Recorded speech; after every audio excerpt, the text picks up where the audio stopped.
Hello and welcome to ಸ್ಪರ್ಧಾ lines. ಇವತ್ತಿನ ಮಹಾಸುದ್ದಿ India ಅಥವಾ ಭಾರತ ಏನಿದು ಚರ್ಚೆ ಇಲ್ಲಿ ವಿವರಿಸಲಾಗಿದೆ. ಈ ಟಾಪಿಕ್ ಒಂದು ಇಂಪಾರ್ಟೆಂಟ್ ಟಾಪಿಕ್ ಆಗಿದೆ. ಸುಮಾರು ಡಿಬೇಟ್ಗಳು ನಡೀತಿದೆ.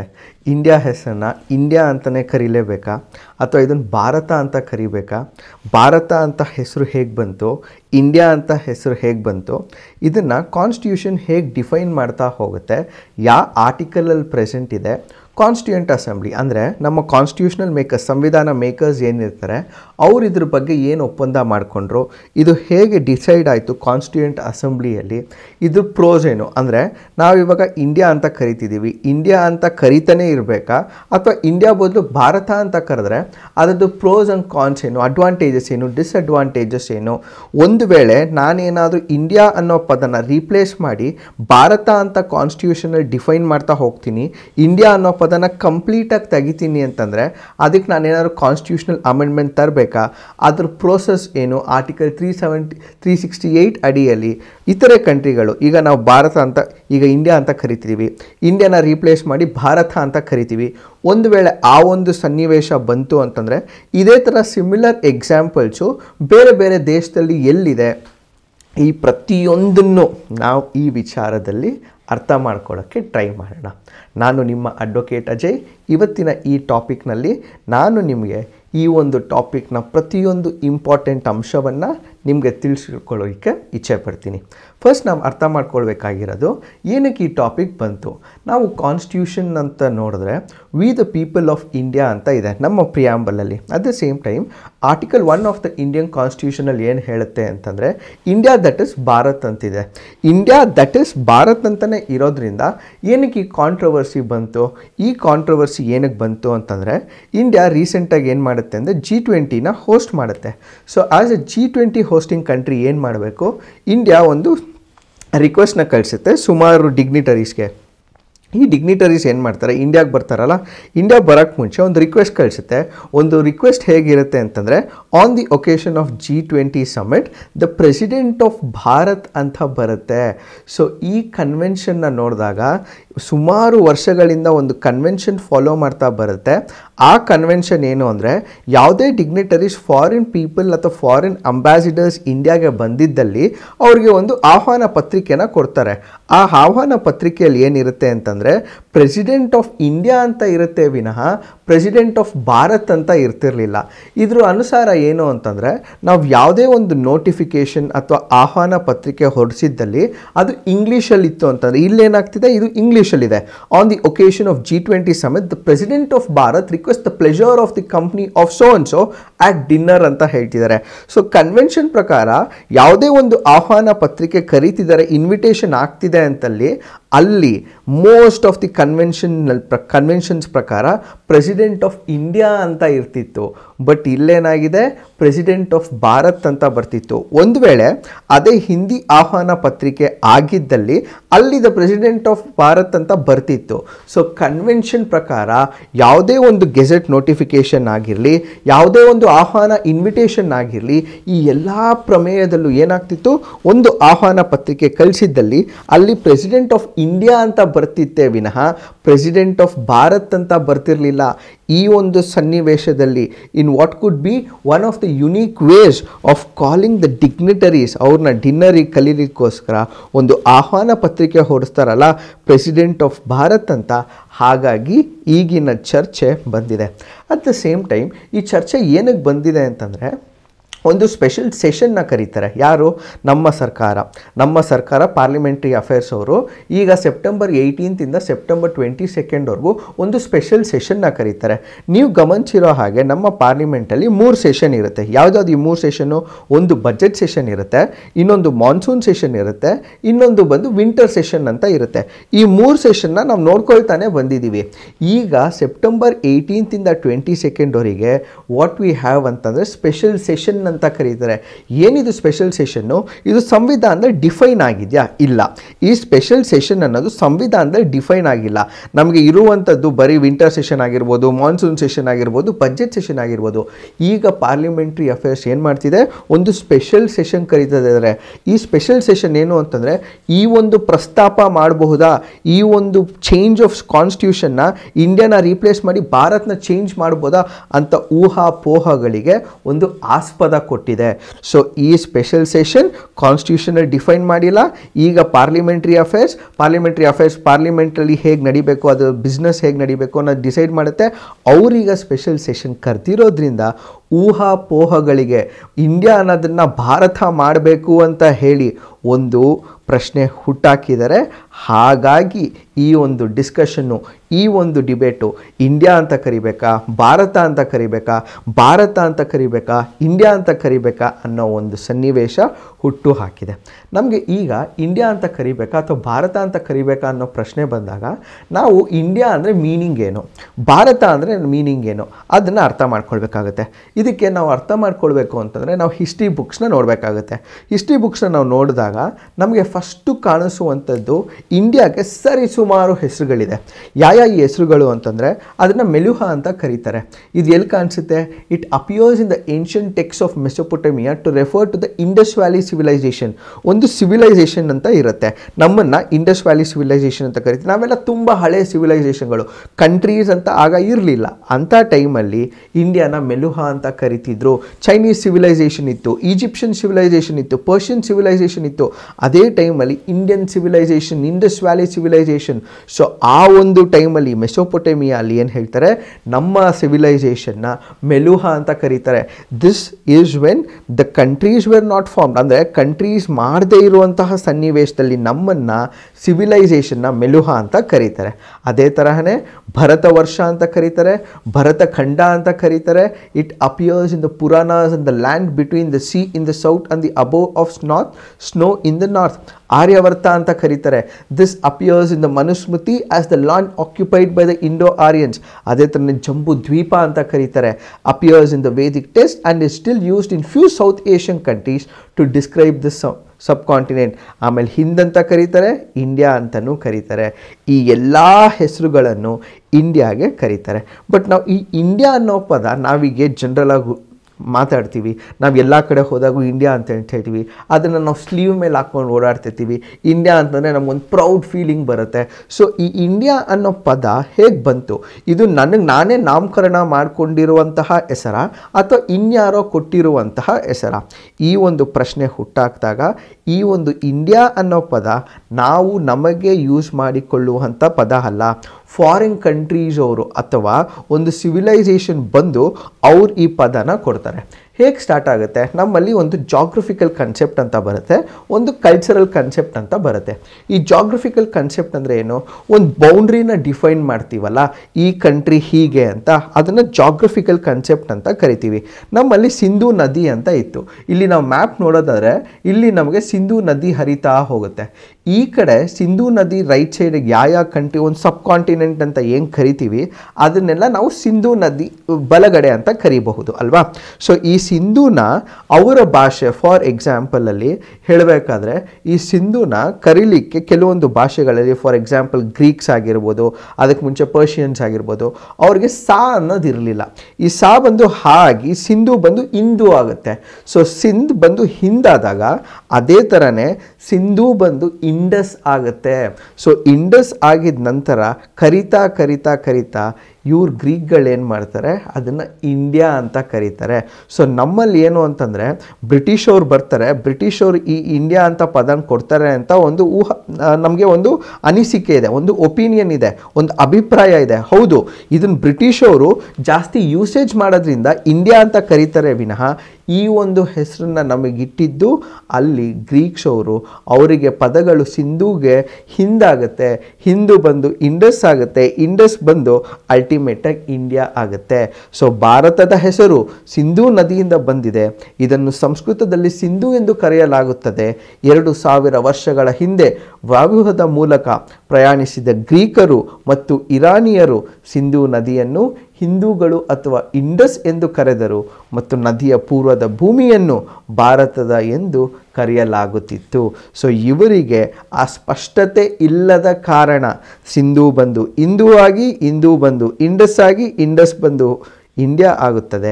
ಸೊ ಈ ಒಂದು ಹೆಸರು ಇಂಡಿಯಾ ಅವರು ಕೊಟ್ಟಿರೋವಂಥದ್ದು, ನಾನು ನಾಮಕರಣ ಮಾಡ್ಕೊಂಡಿರೋದಂತಲ್ಲ. ನಮ್ಮ ಸಿಂಧೂನ ಅವರು ಉಚ್ಚಾರಣೆ ಮಾಡೋಕ್ಕಾಗದೇ ಇರೋ ಕಾರಣ ಅವರು ಇದನ್ನು ಇಂಡಸ್ ಅಂತ ಕರೀತಾರೆ. ಇಂಡಸ್ಸಿಂದ ಇದು ಇಂಡಿಯಾ ಆಗುತ್ತೆ. ಬಟ್ ಎಸ್, ನಾವು ಅಂದ್ಕೊಂಡಿರೋ ಹಾಗೆ ಇದನ್ನು ಬ್ರಿಟಿಷರು ಯೂಸ್ ಮಾಡ್ತಾ ಬರ್ತಾರೆ. ಸೊ ಹಾಗಾಗಿ ಇದು ಇಂಡಿಯಾ ಆಗ್ತಾ ಬರುತ್ತೆ. ಸೊ ಕ್ರಿಸ್ತಪೂರ್ವ 3ನೇ ಶತಮಾನದಲ್ಲಿ ಅಲೆಕ್ಸಾಂಡರ್ ದಿ ಗ್ರೇಟ್ ಆಕ್ರಮಣದ ವೇಳೆ ಭಾರತ ಎಂಬ ಹೆಸರು ಸಿಂಧೂ ನದಿಯ ಆಚೆಗಿನ ಪ್ರದೇಶದೊಂದಿಗೆ ಈಗಾಗಲೇ ಗುರುತಿಸಲ್ಪಟ್ಟಿತ್ತು. ಸೊ ಈ ಒಂದು ಹೆಸರು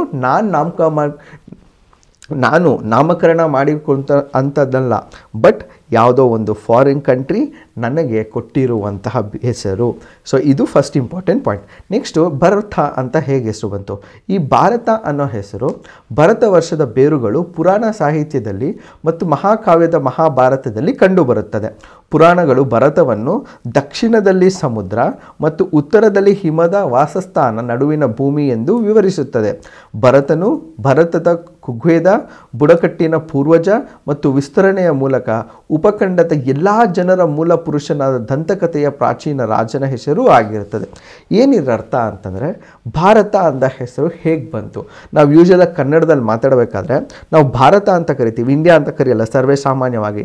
ನನ್ನ ಕಂಟ್ರಿ ಭಾರತ, ನನ್ನ ದೇಶ ಭಾರತ, ಭಾರತ ಜನನೀಯ ತನುಜಾತೆ, ನಮ್ಮ ನಾಡಗೀತೆಯಲ್ಲೂ ಅದೇ ಥರನೇ ಹೇಳ್ತೀವಿ. ಸೊ ಈ ಭಾರತ ಅಂತ ಹೆಸರು ಹೇಗೆ ಬಂತು? ಒಂದು ನಾವು ನೋಡಬೇಕಾದ್ರೆ ಇದು ಭರತ ಇದನ್ನು ಹೇಗೆ ಇದು ಮಾಡ್ತಾರೆ ಅಂದರೆ, ನಮ್ಮ ಪೂರ್ವಜರು ಪುರಾಣಗಳಲ್ಲಿ ಯೂಸ್ ಮಾಡ್ಕೊಳ್ತಾ ಬರ್ತಾರೆ. ಇದರ ಅಳವಡಿಕೆ ಯೂಸ್ ಆಗ್ತಾನೆ ಇರುತ್ತೆ. ಒಂದು ನಮ್ಮ ಇನ್ನೊಂದು ಹೆಸರು ಏನು ಅಂತಂದರೆ, ನಮ್ಮ ಸುಮಾರು ಪುರಾಣಗಳಲ್ಲಿ ಮತ್ತು ಸ್ಕ್ರಿಪ್ಚರ್ಸಲ್ಲಿ ಅದನ್ನು ಏನು ಹೇಳ್ತಾರೆ, ಕೆಳಗಡೆ ನಾವು ಡೆಕ್ಕನ್ ಅಂತ ಹೇಗೆ ಕರಿತೀವಿ ಅಂತಂದರೆ, ಅಥವಾ ದ್ರವಿಡ ಅಂತ ಏನಕ್ಕೆ ಕರಿತೀವಿ ಅಂದರೆ, ಕೆಳಗಡೆ ಸಮುದ್ರ ಇದೆ ಅಂತ. ಸೊ ಒಂದು geographical concept which means to say, ಮೇಲೆ ಇರುವಂತಹ ಸ್ನೋ ಕ್ಲಾಡ್ ಮೌಂಟನ್ಸ್ ಅಂದರೆ ನಮ್ಮ ಮೌಂಟ್ ಎವರೆಸ್ಟ್, ಮತ್ತು ಕೆಳಗಡೆ ಸಮುದ್ರ, ಈ ಎರಡೂ ಮಧ್ಯೆ ಇರುವಂತಹ ಜಾಗವನ್ನು ನಾನು ಭಾರತ ಅಂತ ಡಿಫೈನ್ ಮಾಡ್ತೀನಿ ನನ್ನ ಸ್ಕ್ರಿಪ್ಚರ್ಸ್ ಪ್ರಕಾರ. ಅದೇ ಥರನೇ ಭರತ ಅಂತ ಒಬ್ಬ ಇರ್ತಾರೆ, ಅವರು ಕಿಂಗ್ ಆಗಿರ್ತಾರೆ. ಅವರ ನೆಕ್ಸ್ಟ್ ಜನ್ರೇಷನ್ ಆಫ್ ಪ್ರಾಜನಿ ಏನಿರ್ತಾರೆ ಅವರನ್ನು ಭರತೀಯರು ಅಂತ ಕರಿತಾ ಹೋಗ್ತೀವಿ. ಈ ಒಂದು ವಿಚಾರದಲ್ಲಿ ಭಾರತ ಅನ್ನೋದು ನಮ್ಮ ಸಂಸ್ಕೃತಿ, ನಮ್ಮ ಕಲ್ಚರ್, ನಮ್ಮ ಸೋಷಿಯಲ್ ಮಿಲಾಯು ಆಗಿರೋದ್ರಿಂದ ಇದನ್ನು ನಾವು ಭಾರತ ಅಂತ ಕರಿತಾನೆ ಬರ್ತೀವಿ. ಸೊ ಇಂಡಿಯಾ ಅಂದರೆ ಮೀನಿಂಗ್ ಏನು ಅಂತ ತಿಳ್ಕೊಂಡ್ವಿ, ಭಾರತ ಅಂದರೆ ಮೀನಿಂಗ್ ಅಂತ ಏನು ಅಂತ ತಿಳ್ಕೊಂಡ್ವಿ. ಬಟ್ ಈಗ ಸಮಾಜದಲ್ಲಿ ಜಾಲತಾಣಗಳಲ್ಲಿ ಇಂಡಿಯಾ ಅಂದರೆ ಏನು ಅಂತಂದರೆ, independent nation declared in August ಅಂತ ಸುಮಾರು ಕಡೆ ಓಡಾಡ್ತಿದೆ. ಇದು ಕರೆಕ್ಟಾ ತಪ್ಪಾ ಅಂತಂದರೆ ಆನ್ಸರ್ ಬಂದು ಕ್ಲಿಯರ್ ಕಟ್ಟಾಗಿ ನೋ. ಸೊ ಇಂಡಿಯಾ ಅನ್ನೋದಕ್ಕೆ ಯಾವುದೇ ತರಹದ ಆಬ್ರಿವೆನ್ಷನ್ ಏನೂ ಇಲ್ಲ. ಇದು ಗ್ರೀಕರು ಅವರಿಗೆ ಕರೀಲಿಕ್ಕಾಗದೇ ಇರೋ ಕಾರಣ ಅವ್ರು ಈ ಹೆಸರನ್ನು ಇಲ್ಲಿ ಕೊಡ್ತಾ ಹೋಗ್ತಾರೆ. ಸೊ ಇಂಡಿಯಾ ಅಂದರೆ ಏನು ಅಂತ ಅರ್ಥ ಮಾಡ್ಕೊಂಡ್ವಿ, ಭಾರತ ಅಂದರೆ ಏನು ಅಂತ ಅರ್ಥ ಮಾಡ್ಕೊಂಡ್ವಿ. ಈಗ ಕಾನ್ಸ್ಟಿಟ್ಯೂಷನ್ ಇಂಡಿಯಾ ಮತ್ತು ಭಾರತ ಬಗ್ಗೆ ಏನು ಹೇಳ್ತಾ ಬರುತ್ತೆ. ನಾವು ಭಾರತದ ಬಗ್ಗೆ ಮಾತಾಡಬೇಕು ಅಂತಂದರೆ, ಭಾರತೀಯ ಸಂವಿಧಾನದ 1ನೆಯ ವಿಧಿಯು ಅದು ಭಾರತ ರಾಜ್ಯಗಳ ಒಕ್ಕೂಟವಾಗಿರುತ್ತದೆ ಎಂದು ಪ್ರಾರಂಭವಾಗುತ್ತದೆ. ಇದನ್ನು 1ನೆಯ ವಿಧಿ ಆರ್ಟಿಕಲಲ್ಲಿ ಹೇಳುತ್ತದೆ. ಏನಿರರ್ಥ ಅಂತಂದರೆ, ನಾವು article 1 of the Indian constitution ನೋಡಿದಾಗ ಇಂಡಿಯಾ ದಟ್ ಈಸ್ ಭಾರತ್ ಅಂತ ಇದೆ. India that is Bharat. So ಇದ್ರದ್ದು ನೀವು ಇಂಗ್ಲೀಷ್ ಕಾಪಿ ಬಂದು ಇಂಡಿಯಾ ದಟ್ ಇಸ್ ಭಾರತ್ ಅಂತಿದೆ. ಅದೇ ಥರನೇ ಇದು ಟ್ರಾನ್ಸ್ಲೇಟೆಡ್ ಕಾಪಿ ಆಫ್ ಹಿಂದಿ ನೋಡಿದಾಗ ಅದು ಏನು ಬರುತ್ತೆ, ಇಲ್ಲಿ ಭಾರತ ಅಂತ ಏನಿದೆಯಲ್ಲ ಇದನ್ನು ಇಂಡಿಯಾ ಅಂತ ಓದಿ. ಸೊ ಇಲ್ಲಿ ನಾವು ಕನ್ನಡ ಟ್ರಾನ್ಸ್ಲೇಷನ್ ಮಾಡಬೇಕಾದ್ರೆ ಭಾರತ ಅಂತಲೇ ಬಂದಿದೆ. ಸೊ ಈ ಭಾರತ ಅಂತ ಇಲ್ಲಿ ಏನಿದೆ ಇದನ್ನು ನಾವು ಇಂಡಿಯಾ ಅಂತ ಓದಬೇಕಾಗತ್ತೆ. ಸೊ ಇಂಗ್ಲೀಷಲ್ಲಿ ಇದು ಏನಿದೆ, ಇಂಡಿಯಾ ದಟ್ ಈಸ್ ಭಾರತ್ ಅಂತ ಇದೆ. ಸೊ ಇದು 1 ಪಾಯಿಂಟು. ಸೊ ಇಂಗ್ಲೀಷ್ ಕಾನ್ಸ್ಟಿಟ್ಯೂಷನಲ್ಲಿ ನಮ್ಮಲ್ಲಿ ಏನಂತಿದೆ, ಇಂಡಿಯಾ ದಟ್ ಈಸ್ ಭಾರತ್. ಇದನ್ನು ಹಿಂದಿ ಟ್ರಾನ್ಸ್ಲೇಷನ್ ಮಾಡಿದಾಗ ಹಿಂದಿ ಟ್ರಾನ್ಸ್ಲೇಷನ್ ಒಂದು ಅಥಾರಿಟೇಟಿವ್ ಟೆಕ್ಸ್ಟ್ ಆಗುತ್ತೆ. 58 ಕಾನ್ಸ್ಟಿಟ್ಯೂಷನಲ್ ಅಮೆಂಡ್ಮೆಂಟು ತರ್ತಾರೆ, ಮತ್ತು ಕಾನ್ಸ್ಟಿಟ್ಯೂಂಟ್ ಅಸೆಂಬ್ಲಿ ಡಿಬೇಟ್ಸ್ ಆದಾಗಲೂ ಈ ಹಿಂದಿನ ಅಂದರೆ ಒಂದು ಅಥಾರಿಟೇಟಿವ್ ಟೆಕ್ಸ್ಟ್ನ ತರ್ತಾರೆ. ಸೊ ಹಿಂದಿ ಸಂಭಾಷಣೆ ನೋಡಿದಾಗ ಸಂವಿಧಾನದ ಇಂಗ್ಲೀಷ್ ಆವೃತ್ತಿಯ ಪೀಠಿಕೆಯು ನಾವು ಹಿಂದಿಯಲ್ಲಿ ಸಂವಿಧಾನವು ಭಾರತ್ ಕಾ ಸಂವಿಧಾನ್ ಎಂದು ಉಲ್ಲೇಖಿಸಲಾಗುತ್ತದೆ ಮತ್ತು 1ನೆಯ ವಿಧಿ ಆರ್ಟಿಕಲ್ ಭಾರತ್ ಅರ್ಥ ಇಂಡಿಯಾ ರಾಜ್ಯಂ ಕಾ ಸಂಘ ಹೋಗ ಎಂದು ಹೇಳುತ್ತದೆ. ಸೊ ಒಂದು English text India that is Bharat ಅಂತ ಏನಿದೆ, ಇದು ಇಂಗ್ಲೀಷ್ ಟ್ರಾನ್ಸ್ಲೇಷನ್ ಮಾಡಿದಾಗ ಇದು ಈಕ್ವಲೆಂಟ್ ಏನು ಬರುತ್ತೆ, ಭಾರತ್ ದಟ್ ಈಸ್ ಇಂಡಿಯಾ ಅಂತ ಬರುತ್ತೆ. ಸೊ ಆಳ್ವಿಕೆಯಲ್ಲಿ ಯೂಸೇಜಲ್ಲಿ ಇರುವಂಥದ್ದು ಹೇಗಿದೆ ಅಂತಂದರೆ, ನಾನು ಇಂಗ್ಲೀಷಲ್ಲಿ ನೋಡಿದಾಗ ಇಂಡಿಯಾ ದಟ್ ಈಸ್ ಭಾರತ್ ಅಂತಲೇ ಇದೆ, ಅದ್ರ ಹಿಂದಿ ಟ್ರಾನ್ಸ್ಲೇಷನ್ ನೋಡಿದಾಗ ಭಾರತ್ ದಟ್ ಈಸ್ ಇಂಡಿಯಾ ಅಂತ ಇದೆ. ಸೊ ಇದರಿಂದ ನಮ್ಗೆ ಅರ್ಥ ಆಗೋದು ಏನು ಅಂತಂದರೆ, ಇಂಗ್ಲೀಷ್ ಪದಗಳಲ್ಲಿ ಇಂಡಿಯಾ ದಟ್ ಈಸ್ ಭಾರತ್ ಅಂತ ಬರುತ್ತೆ, ನಾನು ಭಾರತ ಅಂತ ಕರಿತಿದ್ದೀನಿ ಈಗಾಗಲೇ, ಹೌದು ಕರಿತಾ ಇದ್ದೀವಿ, ನಾವು ಈಗಾಗಲೇ ಭಾರತ ಅಂತಲೇ ಕರಿತಿರೋದು, ನಾವು ಕನ್ನಡದಲ್ಲೂ ಭಾರತ ಅಂತ ಕರಿತೀವಿ, ನಾನು ಇಂಡಿಯಾ ಅಂತ ಜಾಸ್ತಿ ಯೂಸ್ ಮಾಡಲ್ಲ, ಉಚ್ಚಾರಣೆ ಮಾಡಲ್ಲ, ಎಲ್ಲೂ ಅದ್ರ ಬಗ್ಗೆ ಮಾತಾಡೋದೇ ಇಲ್ಲ. ಸಿಮಿಲರ್ ಆಗಿ ಹಿಂದಿ ಅಂತ ಬಂದಾಗ ಅಲ್ಲಿ ಟ್ರಾನ್ಸ್ಲೇಷನ್ ಹೇಗಿರುತ್ತೆ, ಭಾರತ ಅದರ ನಂತರ ಇಂಡಿಯಾ ಅಂತ ಬರುತ್ತೆ. ಸೊ ಈಗಿನ ಪಾಯಿಂಟ್ ಆಫ್ ವ್ಯೂ ಏನು ಅಂತಂದರೆ, ನಾವು already India that is Bharat ಆಗಿರ್ಬೋದು ಅಥವಾ ಭಾರತ್ ದಟ್ ಈಸ್ ಇಂಡಿಯಾ ಆಗಿರ್ಬೋದು, ಎರಡು ಸಿನಾನಿಮಸ್ ಆಗಿರುತ್ತೆ. ಸೊ ಇಂಗ್ಲೀಷ್ ಅಂತ ಪದ ಬಂದಾಗ ನಾನಲ್ಲಿ ಇಂಡಿಯಾ ದಟ್ ಈಸ್ ಭಾರತ್ ಅಂತ ಉಪಯೋಗಿಸ್ತೀನಿ, ಅದೇ ಅದು ಹಿಂದಿ ಅಂತ ಬಂದಾಗ ಅಥವಾ ರೀಜ್ನಲ್ ಲ್ಯಾಂಗ್ವೇಜಸ್ ಅಂತ ಬಂದಾಗ ನಾನು ಅದನ್ನು ಭಾರತ ದಟ್ ಈಸ್ ಇಂಡಿಯಾ ಅಂತ ಯೂಸ್ ಮಾಡ್ತೀನಿ. ಸೊ ಭಾರತ ಅಂದರೆ ಭಾರತ ರಾಜ್ಯಗಳ ಒಕ್ಕೂಟವಾಗಿರುತ್ತದೆ, ರಾಜ್ಯಗಳು ಮತ್ತು ಅದರ ಪ್ರಾಂತ್ಯಗಳು ಮೊದಲ ಶೆಡ್ಯೂಲ್ನಲ್ಲಿ ನಿರ್ದಿಷ್ಟಪಡಿಸುತ್ತದೆ. ಭಾರತ್, ನೀವು ಇನ್ನೊಂದು ಏನು ಅರ್ಥ ಮಾಡ್ಕೊಳ್ಬೇಕು ಅಂತಂದರೆ, ನಮ್ಮ ಪ್ರಿಯಾಂಬಲ್ ಇದೆ, ನಮ್ಮ ಪ್ರಿಯಾಂಬಲ್ ಏನು ಹೇಳುತ್ತೆ, we the people of India having solemnly resolve to declare so and so ಅಂತ ಬರುತ್ತೆ.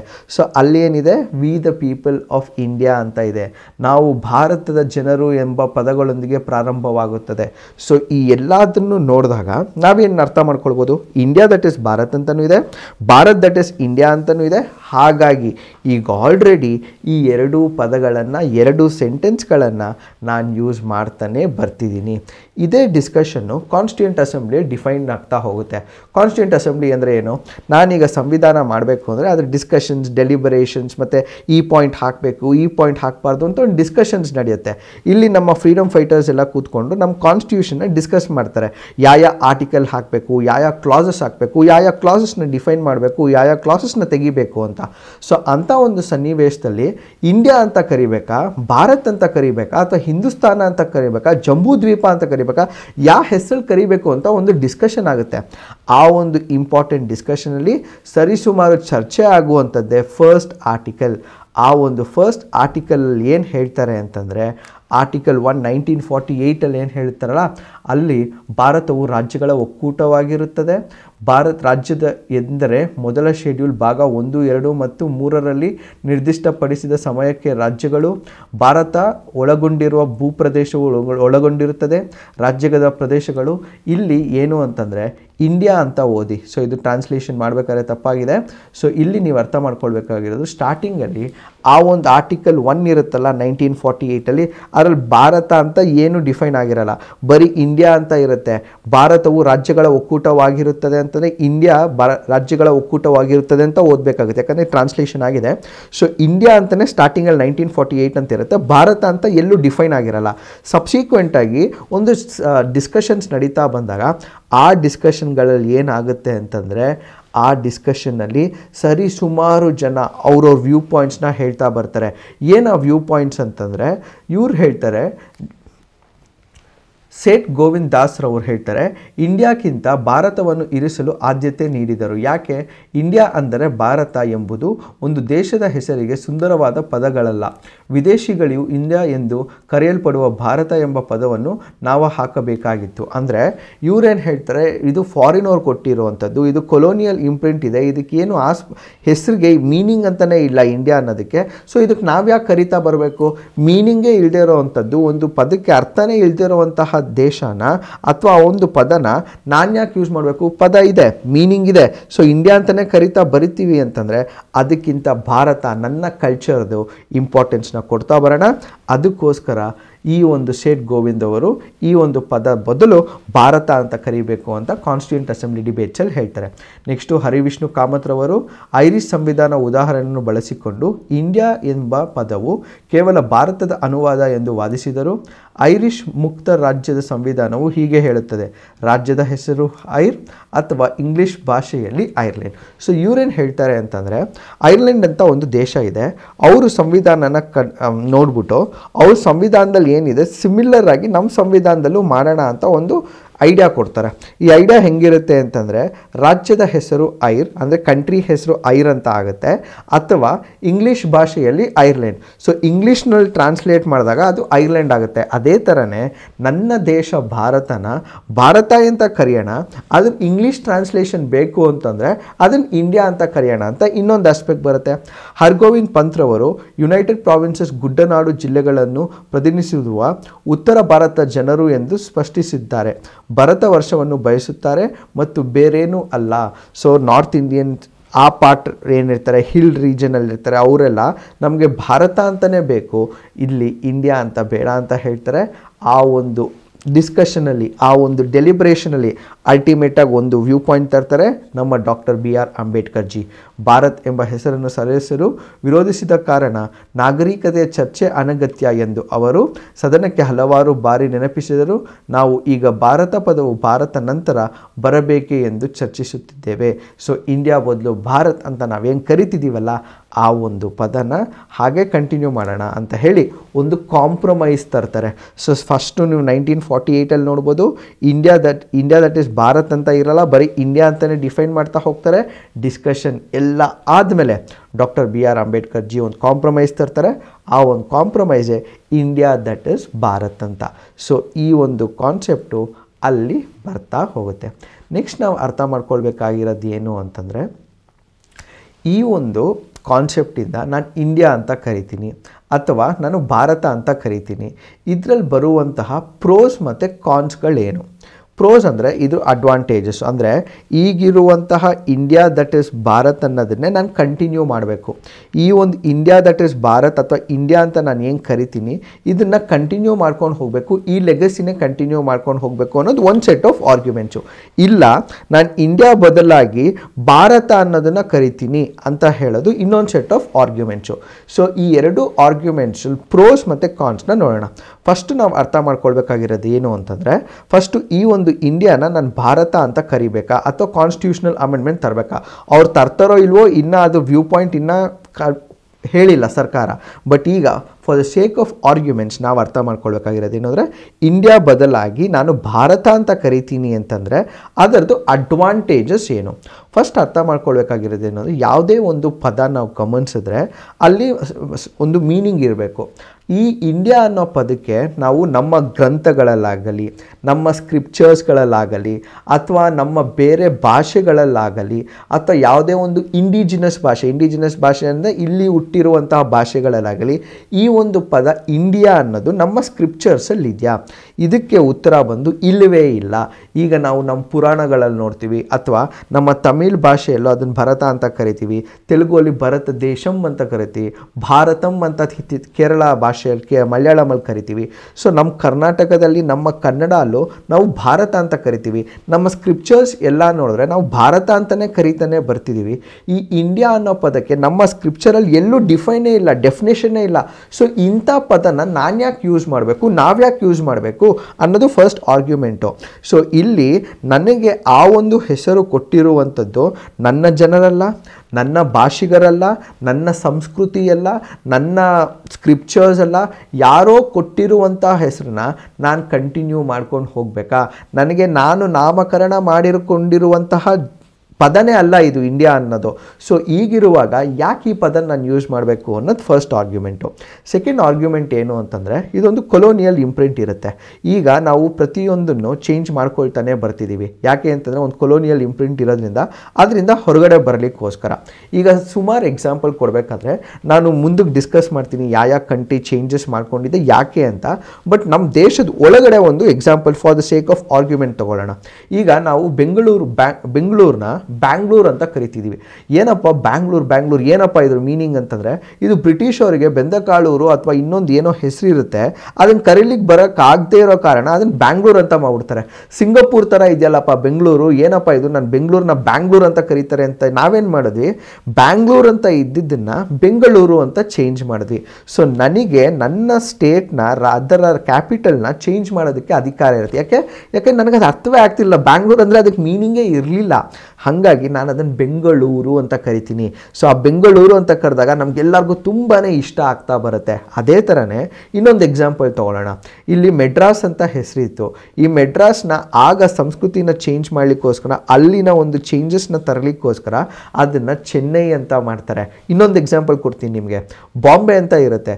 ಏನಪ್ಪ ಇದು ಬಾಂಬೆ, ಅಲ್ಲಿ ಚೆನ್ನಾಗಿ ಹೆಸರಿಲ್ಲ, ನಮ್ಮ ಸಂಸ್ಕೃತಿಗೆ ಮೀಟ್ ಆಗಲ್ಲ ಅಂತ ಹೇಳಿ ಬಾಂಬೆನ ಮುಂಬೈ ಅಂತ ಮಾಡ್ತೀವಿ. ಅದ್ಯಾಕೆ?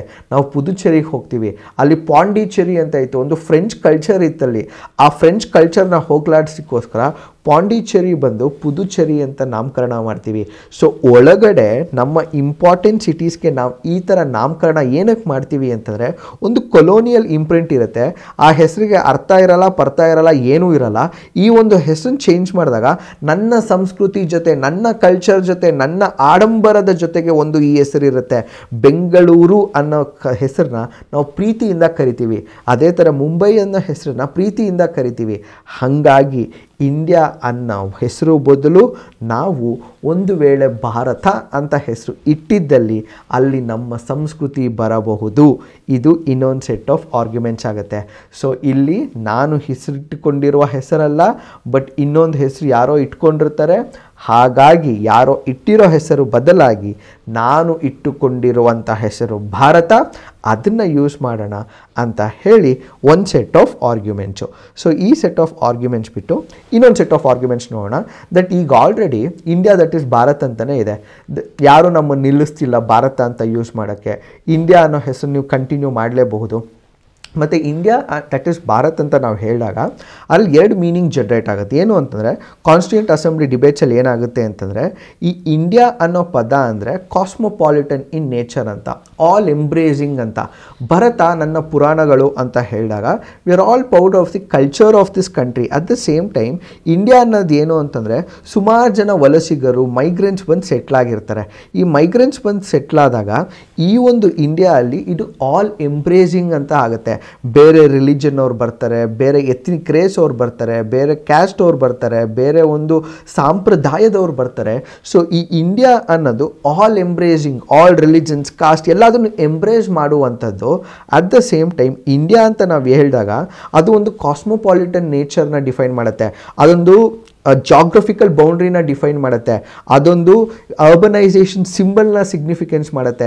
ನಾನಿವಾಗ ಇಂಡಿಯಾ ಅಂತ ಸಿಂಬಲೈಸ್ ಆಗಿರೋದು ನಮ್ಮ IT ಸೆಕ್ಟರಿಂದ, ನಮ್ಮ ಸ್ಪೇಸ್ ಸೆಕ್ಟರಿಂದ, ಈ ಎಲ್ಲದನ್ನು ಎಂಬ್ರೇಸ್ ಮಾಡುವಂಥದ್ದೇ ಇಂಡಿಯಾ ಆಗಿರುತ್ತೆ. ಸೊ ಹೆಸರು ಯಾರೇ ಕೊಟ್ಟಿರಬಹುದು, ಬಟ್ ಆ ಹೆಸರು ನಾವು ಕಂಟಿನ್ಯೂಸ್ ಆಗಿ ಯೂಸ್ ಮಾಡಿಕೊಂಡೇ ಬಂದಿರೋದ್ರಿಂದ ಆ ಹೆಸರಿಗೆ ಅದರದ್ದೇ ಆದಂತಹ ಒಂದು ಪ್ರಾಮುಖ್ಯತೆ ಬಂದಿದೆ. ಆ ಹೆಸರಿಗೆ ಅದರದ್ದೇ ಆದಂತಹ ಒಂದು ಕಿರೀಟ ಧರಿಸಿದ್ದೀವಿ. ಸೊ ಹಾಗಾಗಿ ಈ ಒಂದು ಕಂಟ್ರಿ ಹೆಸರನ್ನ ಹಾಗೆ ಕಂಟಿನ್ಯೂ ಮಾಡ್ತಾನೆ ಬರಬೇಕು. ಸೊ ಯಾರ್ಯಾರು ಇವಾಗ ನಾನು ಭಾರತ ಅಂತ ಕರಿಬೇಕು ಅಂದರೆ ನಾನು ಭಾರತ ಅಂತಲೇ ಕರಿಬಹುದು. ಅದರಲ್ಲಿ ಏನೂ ಸ್ಟಾಪ್ ಮಾಡೋಕ್ಕೆ ಯಾರಿಗೂ ಇಲ್ಲ. ಯಾಕಂದರೆ ಇಂಡಿಯಾ ದಟ್ ಈಸ್ ಭಾರತ್ ಅಂತಲೇ ಆರ್ಟಿಕಲ್ 1 ಇರೋದು. ಸೊ ಯಾರ್ಯಾರಿಗೆ ಭಾರತ ಅಂತ ಕರಿಬೇಕು ಅವ್ರು ಭಾರತ ಅಂತ ಕರಿತಾನೆ ಹೋಗಲಿ. ಇವಾಗ ಯಾರ್ಯಾರು ಇಂಡಿಯಾ ಅಂತ ಕರಿಬೇಕು ಅವ್ರು ಇಂಡಿಯಾ ಅಂತಲೇ ಕರಿತಾನೆ ಹೋಗಲಿ. ಸೊ ಇದಕ್ಕೇನು ಕಾನ್ಸ್ಟಿಟ್ಯೂಷನಲ್ ಅಮೆಂಡ್ಮೆಂಟ್ ಬೇಡ. ಯಾಕಂದರೆ ಆಲ್ರೆಡಿ ಆರ್ಟಿಕಲ್ 1 ಅದೇ ಥರನೇ ಇದೆ. ಎಕ್ಸ್ಪ್ಲಿಸಿಟ್ ಆಗಿ ನಾನು ಇಂಡಿಯಾ ಅನ್ನು ತೆಗೆದು ಭಾರತ ಅಂತ ಮಾತ್ರನೇ ಮಾಡ್ತೀನಿ ಅಂದರೆ ಅದು ಸರಿಯಲ್ಲ. ಯಾಕಂದರೆ ಆರ್ಟಿಕಲ್ 1 ಇಂಡಿಯಾ ಅದು ಭಾರತ ಅಂತಲೇ ಇರೋದು. ಸೊ ಹಾಗಾಗಿ ನಾನು ಇದನ್ನೇ ಕಂಟಿನ್ಯೂ ಮಾಡ್ತಾ ಹೋಗಬೇಕು ಅನ್ನೋದು ಒಂದು ಆರ್ಗ್ಯುಮೆಂಟು. ಇನ್ನೊಂದು ಆರ್ಗ್ಯುಮೆಂಟ್ ಏನು ಅಂತಂದರೆ, ನಾವು ಸಕ್ಸೆಷನ್ ಅಂತ ಒಂದು ಕಾನ್ಸೆಪ್ಟ್ ಇದೆ. ಇದು ಪಬ್ಲಿಕ್ ಇಂಟರ್ನ್ಯಾಷನಲ್ ಲಾನಲ್ಲಿ ಅಥವಾ ಇಂಟರ್ನ್ಯಾಷನಲ್ ಲಾನಲ್ಲಿ ಒಂದು ಸಕ್ಸೆಷನ್ ಅಂತ ಕಾನ್ಸೆಪ್ಟ್ ಇದೆ. ಈ ಸಕ್ಸೆಷನ್ ಅಂದರೆ ಏನು ಅಂತಂದರೆ, ಎರಡು ಥರ ಸಕ್ಸೆಷನ್ ಬರುತ್ತೆ. ಒಂದು ಯೂನಿವರ್ಸಲ್ ಸಕ್ಸೆಷನ್ ಅಂತ, ಇನ್ನೊಂದು ಪಾರ್ಷಲ್ ಸಕ್ಸೆಷನ್ ಅಂತ. ಈ ಯೂನಿವರ್ಸಲ್ ಸಕ್ಸೆಷನ್ ಅಂದರೆ ಏನು ಅಂತಂದರೆ, ಇವಾಗ ಫಾರ್ ಎಕ್ಸಾಂಪಲು ಒಂದು ಕಂಟ್ರಿ ಇರುತ್ತೆ. ಆ ಒಂದು country let's say Soviet union USSR ಇತ್ತು. ಈ USSR ಅಂತ ಕಂಟ್ರಿ ಏನಿರುತ್ತೆ ಅದು ಇಮಿಡಿಯೇಟಾಗಿ ರಷ್ಯಾ ಆಗುತ್ತೆ. ಸೊ ಕಂಟ್ರಿ USSR ಅಂತ ಏನಿತ್ತು ಅದು ರಷ್ಯಾ ಆಗುತ್ತೆ. ಬ್ರಿಟಿಷ್ ಇಂಡಿಯಾ ಅಂತ ಏನಿತ್ತು ಅದು ಭಾರತ ಆಗುತ್ತೆ, ಅಂದರೆ ಇಂಡಿಯಾ ಆಗುತ್ತೆ. ಈ ಸಿಗ್ನಿಫಿಕೆಂಟ್ ಲ್ಯಾಂಡ್ ಇರುತ್ತಲ್ಲ, ಆ ಸಿಗ್ನಿಫಿಕೆಂಟ್ ಲ್ಯಾಂಡ್ ತೊಗೊಂಡು ಒಂದು ಕಂಟ್ರಿ ಹಾಗೆ ಅದರ ಅಸ್ತಿತ್ವ ಅಥವಾ ಎಕ್ಸಿಸ್ಟೆನ್ಸ್ನ ಕಂಟಿನ್ಯೂ ಮಾಡ್ಕೊಳ್ತಾ ಬರುತ್ತೆ. ಅದನ್ನು ಯೂನಿವರ್ಸಲ್ ಸಕ್ಸೆಷನ್ ಅಂತ ಕರಿತೀವಿ. ಸೊ ಯಾವುದೇ ಒಂದು ಕಂಟ್ರಿ ಆಗಿರಬಹುದು, ಒಂದು ಆಳ್ವಿಕೆ ನಡೆಸ್ತಿರಬಹುದು, ಆ ಒಂದು ಕಂಟ್ರಿದು ಸಿಗ್ನಿಫಿಕೆಂಟ್ ಲ್ಯಾಂಡ್ ಬೌಂಡ್ರಿ ಇರುತ್ತಲ್ಲ ಅದು ಬಂದು ಒಂದು ಕಂಟ್ರಿ ನಡೆಸ್ಕೊಳ್ತಾ ಹೋಗುತ್ತೆ. ಅದನ್ನು ಯೂನಿವರ್ಸಲ್ ಸಕ್ಸೆಷನ್ ಅಂತ ಕರಿತೀವಿ. ಇನ್ನೊಂದು ಪಾರ್ಷಲ್ ಸಕ್ಸೆಷನ್ ಅಂತ ಕರಿತೀವಿ. ಪಾರ್ಷಲ್ ಸಕ್ಸೆಷನ್ ಅಂದರೆ ಏನು, ಒಂದು ಕಂಟ್ರಿ ಇರುತ್ತೆ, ಆ ಒಂದು ಕಂಟ್ರಿಯಲ್ಲಿ ಒಂದು ಭಾಗ ಡಿವೈಡ್ ಆಗುತ್ತೆ, ಆ ಡಿವೈಡ್ ಆಗಿರುವಂತಹ ಭಾಗ ಹೊಸ ಕಂಟ್ರಿ ಆಗುತ್ತೆ. ಫಾರ್ ಎಕ್ಸಾಂಪಲ್ ಬ್ರಿಟಿಷ್ ಇಂಡಿಯಾ ಇತ್ತು, ಬ್ರಿಟಿಷ್ ಇಂಡಿಯಾ ಬಂದು ಇಂಡಿಯಾ ಆಯಿತು. ಆ ಇಂಡಿಯಾನ ನಾವು ಯೂನಿವರ್ಸಲ್ ಸಕ್ಸೆಷನ್ ಅಂತ ಕರಿತೀವಿ, ಯಾಕಂದರೆ ಸಿಗ್ನಿಫಿಕೆಂಟ್ ಪಾರ್ಟ್ನ ನಾವೇ ಇಟ್ಕೊಳ್ತೀವಿ, ನಾವೇ ಇಲ್ಲಿ ಬದುಕ್ತೀವಿ, ನಾವೇ ಇಲ್ಲಿ ನಮ್ಮ ನೆಕ್ಸ್ಟ್ ಜನ್ರೇಷನ್ ಬೆಳೀತಾ ಬರುತ್ತೆ. ಬಟ್ ಇಲ್ಲಿ ಪಾರ್ಷಲ್ ಸಕ್ಸೆಷನ್ ಅಂತಂದರೆ ಒಂದು ಭಾಗ ಸಪ್ರೇಟ್ ಆಗುತ್ತೆ, ಅದೇ ಪಾಕಿಸ್ತಾನ ಆಗುತ್ತೆ. ಸೊ ಈ ಪಾಕಿಸ್ತಾನ ಅನ್ನೋ ದೇಶ ಪಾರ್ಷಲ್ ಸಕ್ಸೆಷನ್ ಆಗುತ್ತೆ. ಸೊ ಇಮಿಡಿಯೇಟ್ಲಿ ಆಫ್ಟರ್ ಇಂಡಿಪೆಂಡೆನ್ಸ್ ಏನಾಗುತ್ತೆ ಅಂದರೆ ಒಂದು ಡಿಸ್ಕಷನ್ ಬರುತ್ತೆ. ಇಂಡಿಯಾ ಹೆಸರು ಇಂಡಿಯಾ ಮತ್ತು ಪಾಕಿಸ್ತಾನ ಹೆಸರು ಪಾಕಿಸ್ತಾನ ಅಂತ ಡಿಸೈಡ್ ಆಗುತ್ತೆ. ಅಲ್ಲಿ ಪಾಕಿಸ್ತಾನವ್ರು ಏನು ಹೇಳ್ತಾರೆ, ಮುಸ್ಲಿಂ ಲೀಗ್ ಏನು ಹೇಳುತ್ತೆ ಮತ್ತು ಅದ್ರ ಲೀಡರ್ಸ್ ಏನು ಹೇಳ್ತಾರೆ ಅಂತಾರೆ, ನಾವು ಪಾಕಿಸ್ತಾನ ಅಂತ ನಮ್ಮ ಹೆಸರನ್ನ ನಾವು ಇಟ್ಕೊಂಡಿದ್ದೀವಿ. ಇಂಡಿಯಾ ಅನ್ನೋ ಹೆಸರು ಬ್ರಿಟಿಷ್ ಇಂಡಿಯಾ ಅಂತ ಇತ್ತು, ಈ ಇಂಡಿಯಾ ಅನ್ನೋ ಹೆಸರನ್ನ ತೆಗೆದಾಕಿ ಆ ಇಂಡಿಯಾ ಬದಲಾಗಿ ಹಿಂದೂಸ್ತಾನ್ ಅಂತ ಇಟ್ಕೊಳ್ಳಿ ಅಥವಾ ಭಾರತ ಅಂತ ಇಟ್ಕೊಳ್ಳಿ. ಏನಕ್ಕೆ ಅಂತಂದರೆ ಅವ್ರಿಗೇನು ಅನಿಸುತ್ತೆ ಅಂತಂದರೆ ಹೊಸ ಎರಡು ಕಂಟ್ರಿಗಳು ಫಾರ್ಮ್ ಆಗಿದೆ ಅಂತ. ಬಟ್ ನಾನು ನಿಮ್ಗೆ ಹೇಳ್ದಂಗೆ ಯೂನಿವರ್ಸಲ್ ಸಕ್ಸೆಷನ್ ಪ್ರಕಾರ ಸಿಗ್ನಿಫಿಕೆಂಟ್ ಲ್ಯಾಂಡ್ನ ನಾವೇ ಇಟ್ಕೊಂಡಿದ್ದೀವಿ, ಸೊ ನಾವು ಅದನ್ನು ಇಂಡಿಯಾ ಅಂತಲೇ ಕರಿತಾನೆ ಬರ್ತೀವಿ. ಸೊ ಅಲ್ಲಿ ಪಾಕಿಸ್ತಾನ ಅದನ್ನು ಆಬ್ಜೆಕ್ಟ್ ಮಾಡುತ್ತೆ. ಪಾಕಿಸ್ತಾನ ಹೇಳುತ್ತೆ ನಮ್ಮ ಹೆಸರು ಪಾಕಿಸ್ತಾನ್ ಅಂತ ನಾವು ಇಟ್ಕೊಂಡಿದ್ದೀವಿ, ನೀವು ಅದಕ್ಕೆ ಹಿಂದೂಸ್ತಾನ್ ಅಂತ ಇಟ್ಕೊಳ್ಳಿ ಅಥವಾ ಭಾರತ ಅಂತ ಇಟ್ಕೊಳ್ಳಿ ಅಂತ ಹೇಳ್ಬಿಟ್ಟು ಒಂದು ಪ್ರಪೋಸಲ್ ಕೊಡುತ್ತೆ. ಆಗ ನಮ್ಮ ಲೀಡರ್ಸ್ ಹೇಳ್ತಾರೆ ಮತ್ತು ಯುನೈಟೆಡ್ ನೇಷನ್ಸು ಹೇಳುತ್ತೆ, ಈ ಒಂದು ಇಂಡಿಯಾ ಅಂತ ಏನಿದೆ ಸಿಗ್ನಿಫಿಕೆಂಟ್ ಪಾರ್ಟ್ನ ಇಂಡಿಯಾ ಅದನ್ನು ಇಟ್ಕೊಂಡಿರೋದ್ರಿಂದ ಇದನ್ನು ಇಂಡಿಯಾ ಅಂತಲೇ ಕರಿತಾ ಬರ್ತೀವಿ ಅಂತ ಹೇಳಿ. ಸೊ ಯುನೈಟೆಡ್ ನೇಷನ್ಸಲ್ಲಿ ಆಲ್ರೆಡಿ ಬ್ರಿಟಿಷ್ ಇಂಡಿಯಾದು ಮೆಂಬರ್ಶಿಪ್ ಇರುತ್ತೆ 1945. ನಾವು 1947 ಇಂಡಿಪೆಂಡೆನ್ಸ್ ಆ್ಯಕ್ಟ್ ಆಫ್ 1947 ಅಂತ ಬ್ರಿಟಿಷ್ ಪಾರ್ಲಿಮೆಂಟ್ ತರ್ತಾರೆ. ಅಲ್ಲಿ ಒಂದು ಪ್ರಸ್ತಾಪ ಬರುತ್ತೆ, ಯಾವ ಪ್ರಿನ್ಸ್ಲಿ ಸ್ಟೇಟ್ಸ್ ಇರುತ್ತೆ, ನೀವು ಪ್ರಿನ್ಸ್ಲಿ ಸ್ಟೇಟ್ಸ್ ಎಲ್ಲ ಇಂಡಿಯಾ ಜೊತೆ ಸೇರಬಹುದು ಅಥವಾ ಪಾಕಿಸ್ತಾನ ಜೊತೆ ಸೇರಬಹುದು ಅಂತ ಹೇಳಿ.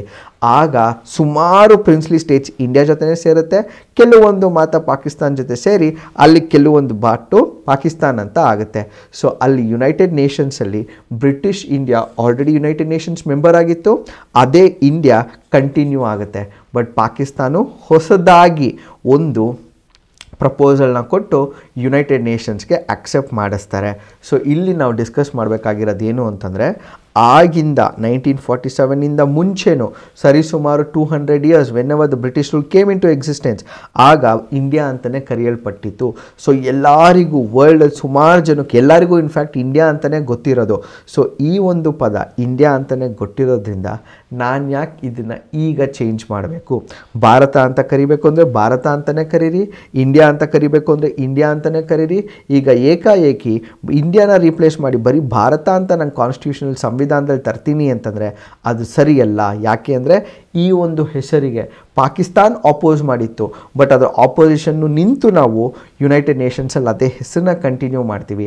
ಅದಕ್ಕೆ ಒಂದು ಅರ್ಥ ಕ್ರಿಯೇಟ್ ಆಗಿದೆ. ಇಂಡಿಯಾ ಅಂದರೆ ಎಲ್ಲರೂ ರೆಕಗ್ನೈಸ್ ಮಾಡ್ತಾರೆ, ಇಂಡಿಯಾ ಅಂದರೆ ಅದಕ್ಕೊಂದು ವ್ಯಾಲ್ಯೂ ಸಿಸ್ಟಮ್ ಇದೆ, ಇದನ್ನು ಎಲ್ಲ ಕಡೆ ಗುರುತಿಸ್ತಾರೆ. ಈಗ ಇಂಡಿಯಾನ ಭಾರತ ಅಂತ ಕರೆದಿದ್ದಲ್ಲಿ ಅದು ಸೂಕ್ತ ಅಲ್ಲ ಅನ್ನೋದು ಇನ್ನೊಂದು ಆರ್ಗ್ಯುಮೆಂಟು. ಮತ್ತು ಥರ್ಡ್ ಆರ್ಗ್ಯುಮೆಂಟ್ ಏನು ಅಂತಂದರೆ, ನಾನು ಫಸ್ಟೇ ನಿಮ್ಗೆ ಹೇಳಿದ ಹಾಗೆ ಇಂಡಿಯಾ ದಟ್ ಈಸ್ ಭಾರತ್ ಅನ್ನೋದು ನಮ್ಮ ಇಂಡಿಯನ್ ಕಾನ್ಸ್ಟಿಟ್ಯೂಷನ್ ಇಂಗ್ಲೀಷ್ ಅಳವಡಿಕೆಯಲ್ಲಿದೆ. ಅದನ್ನೇ ನಾನು ಹಿಂದಿಯಲ್ಲಿ ಟ್ರಾನ್ಸ್ಲೇಟ್ ಮಾಡ್ತೀನಿ ಅಂತಂದರೆ ಅದು ಭಾರತದ ಸಂವಿಧಾನ, ಇದರ ಆರ್ಟಿಕಲ್ ಇಂಡಿಯಾ ಅದು ಭಾರತ ರಾಜ್ಯಗಳ ಒಕ್ಕೂಟವಾಗಿರುತ್ತದೆ ಅನ್ನೋದು ಒಂದು ಕಾನ್ಸ್ಟಿಟ್ಯೂಷನ್. ಬಟ್ ಇದರಲ್ಲಿ ಏನು ಹೇಳುತ್ತೆ ಹಿಂದಿ ಟ್ರಾನ್ಸ್ಲೇಷನಲ್ಲಿ, ಭಾರತ್ ಅರ್ಥಾತ್ ಇಂಡಿಯಾ ರಾಜ್ಯೋಂಕ ಸಂಘ ಹೋಗ. ಸೊ ಹಿಂದಿ ಟ್ರಾನ್ಸ್ಲೇಷನಲ್ಲಿ ಈ ಒಂದು ಭಾಗ ಬರ್ತಿದೆ. ಸೊ ಈ ಒಂದು ಭಾಗ ಬರ್ತಿರೋದ್ರಿಂದ ಇದು ಹಿಂದಿ ಟ್ರಾನ್ಸ್ಲೇಷನ್ ಆಗಿದೆ. ಸೊ ಹಿಂದಿ ಟ್ರಾನ್ಸ್ಲೇಷನ್ ಆಗಿರೋದ್ರಿಂದ ಯಾಕೆ ಇದನ್ನು ಯೂಸ್ ಮಾಡಬೇಕು ಅನ್ನೋದು ಇನ್ನೊಂದು ಆರ್ಗ್ಯುಮೆಂಟಿಗೋಸ್ಕರ.